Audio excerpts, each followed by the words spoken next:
नमस्कार दोस्तों, आर्डोर एडुडेन के यूट्यूब चैनल पर आपका स्वागत है।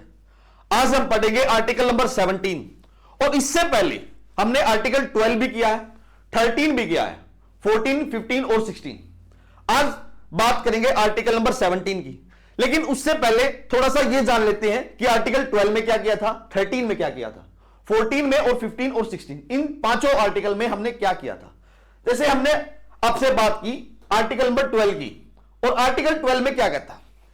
आर्टिकल नंबर जो 12 है वो स्टेट की डेफिनेशन बताता है कि स्टेट में कौन कौन सी गवर्नमेंट आएंगी, कौन कौन सी बॉडी आएगी जो फंडामेंटल राइट को इफेक्ट कर सकती है। और उसके बाद आर्टिकल नंबर 13 है, वो क्या कहता है।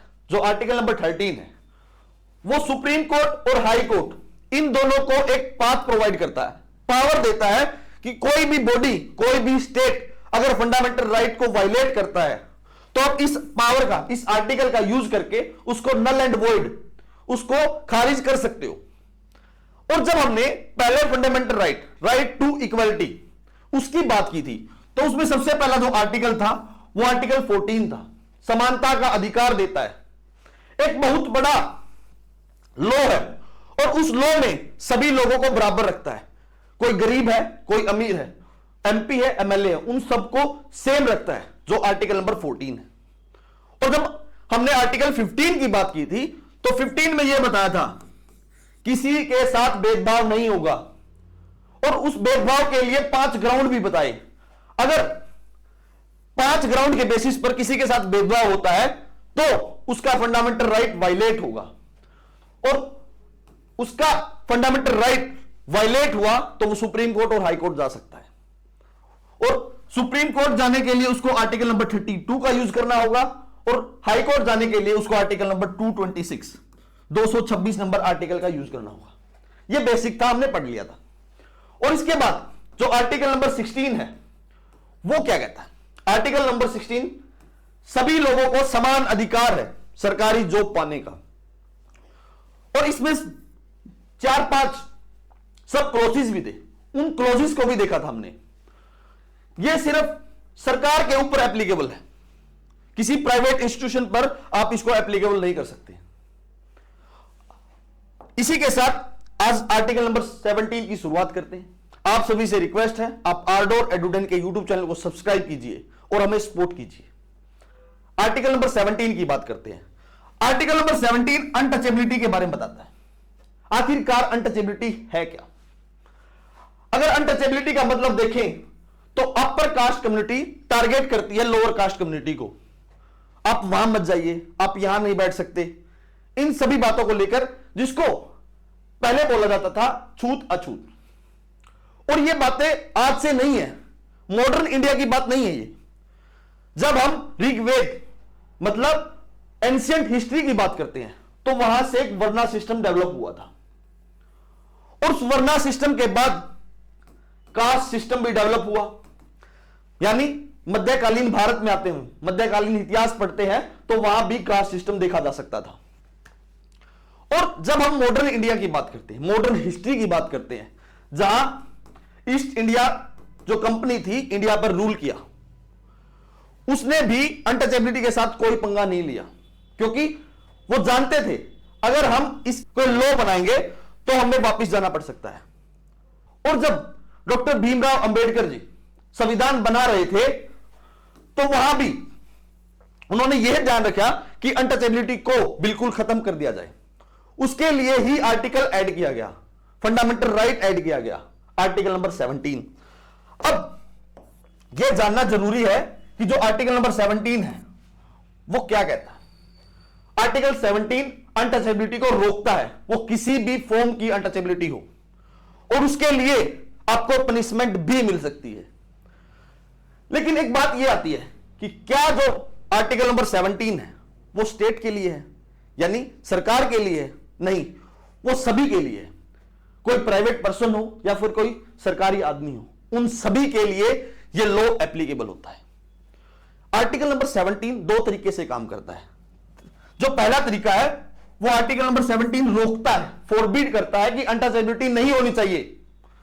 लेकिन जो दूसरा तरीका है वो उसको पनिशमेंट भी देता है, लेकिन पनिशमेंट के लिए वो अपना खुद का आर्टिकल यूज नहीं करता, वो पनिशमेंट के लिए आर्टिकल नंबर 35 की हेल्प लेता है। अगर अनटचेबिलिटी होती है, किसी भी फॉर्म की अनटचेबिलिटी होती है, तो वो आर्टिकल नंबर 35 को बोलता है। और आर्टिकल नंबर 35 ये कहता है कि पार्लियामेंट के पास पावर है, अगर किसी भी फंडामेंटल राइट के वायलेट होने से, मतलब कोई पनिशमेंट देनी है या फिर कोई ऑफेंस हुआ है, उसके लिए लॉ बनाना है, उसके लिए आर्टिकल नंबर 35 यूज होगा और पार्लियामेंट के पास ही स्पेशल पावर है। अब आप ये बोलोगे कि पार्लियामेंट के पास ही क्यों, जो इतनी सारी स्टेट लेजिस्लेचर है उनके पास ये पावर क्यों नहीं है? ऐसा इसलिए है, अगर पार्लियामेंट कानून बनाएगी, लॉ बनाएगी, तो वो पूरे स्टेट के लिए बनाएगी, यानी पूरी कंट्री के लिए बनाएगी। अगर किसी स्टेट लेजिस्लेचर के हिसाब से अगर कोई कानून बनता है तो वो सिर्फ अपनी टेरिटरी के लिए बनाएगी, यानी हरियाणा का जो कानून है वो राजस्थान में लागू नहीं होगा। राजस्थान वाले क्यों मानेंगे कि हम हरियाणा का कानून लगाएं? ऐसा ही जब आपने देखा होगा, जब जम्मू का जो लॉ था आर्टिकल 35A, क्या था ये प्रोविजन स्पेशल पावर देता था state legislature of Jammu Kashmir, इसके लिए आर्टिकल 35A ऐड हुआ था। अब यह देखना जरूरी है कि जो आर्टिकल नंबर 17 है वो क्या कहता है। अब यह ऑफेंस तो बन गया, पनिशमेंट भी दे दी, कौन से आर्टिकल के तहत? Article number 35। और अब जरूरी बात क्या है?